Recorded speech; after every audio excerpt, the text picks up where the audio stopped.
Hi everyone, in today's video I'm going to be sharing about the time that I tried mushrooms. Hi and welcome back to the Living Well with Schizophrenia channel. If you're new here, my name is Lauren and I make videos about what it's like to live with schizoaffective disorder or schizophrenia.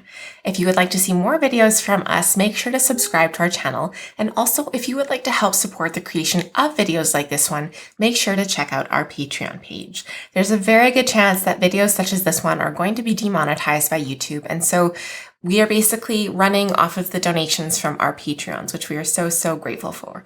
Also, if you join Patreon, you have access to our private Discord server where we offer peer support through text channels as well as voice and video groups. So if that interests you, make sure to check out our Patreon page.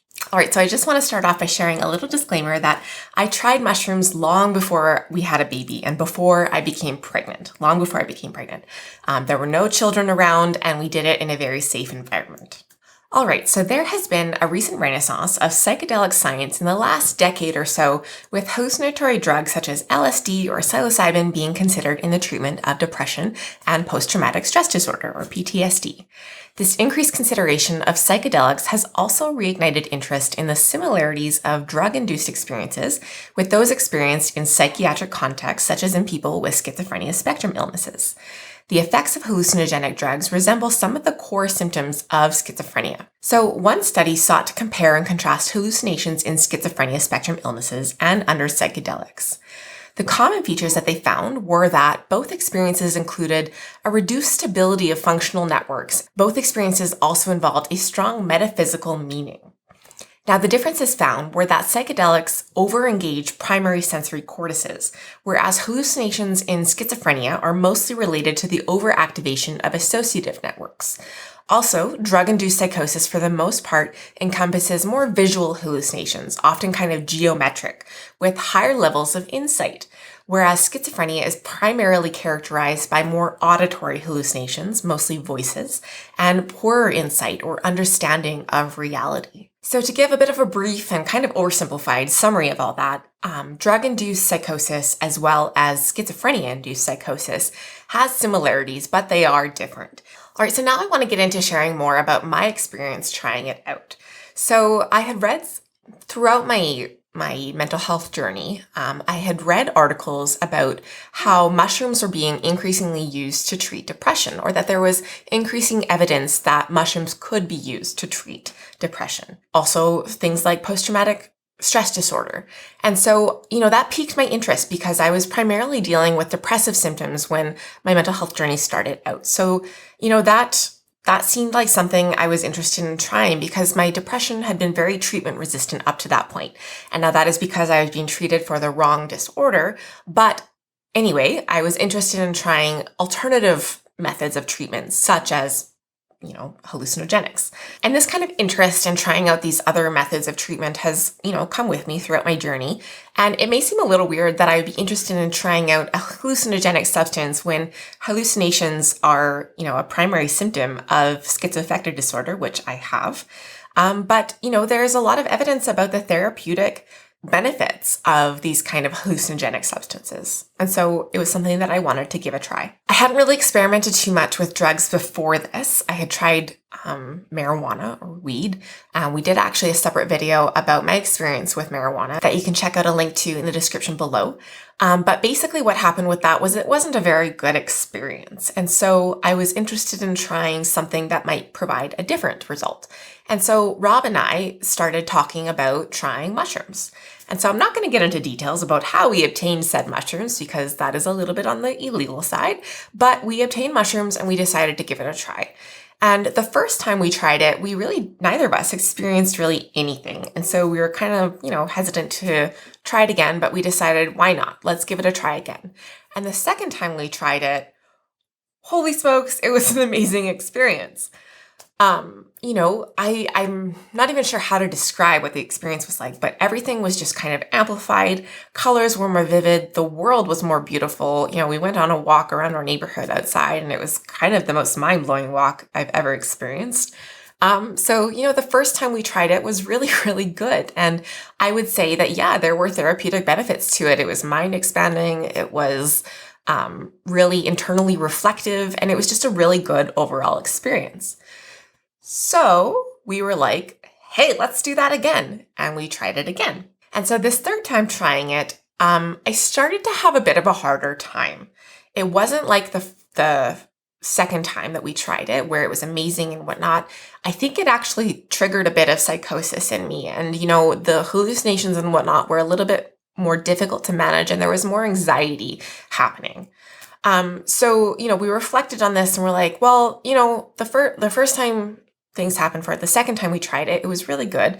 And the third time, not so much. So maybe let's try it again and maybe it'll be amazing again. And so the fourth time that we tried it, it was really, really, really not okay for me. So this is where my experience really diverged from that of Rob, who is, for all intents and purposes, neurotypical and does not have schizoaffective disorder or schizophrenia. And what I experienced this time was like complete psychosis. And, it started with just being really, really anxious about what was happening and what I was experiencing. And I was having, the typical drug-induced hallucinations of like geometric shapes and whatnot, and more the visual hallucinations. But I was also then having the more schizophrenia-related hallucinations that were more auditory, and I completely lacked insight into what was going on. This time I forgot who I was. I felt like I couldn't speak. I couldn't communicate with Rob, who was with me. It was really, really intense, and for all intents and purposes, a pretty bad trip. And so this may seem really dumb and counterintuitive, but we decided to try it another time after this, thinking that, again, this was just a bad trip and, maybe it'll be great again. So we tried it for a fifth and final time. And again, it was very, very, very, very bad. My psychosis was completely triggered. I completely forgot who I was. I forgot my whole life. I couldn't communicate with Rob again. I couldn't speak or anything. And it was weird. I remembered that I have schizophrenia or schizoaffective disorder, and I became a little fixated on the fact that this was what a schizophrenic episode was. This was a symptom of my schizophrenia. And I fell into that. That was all I could think of.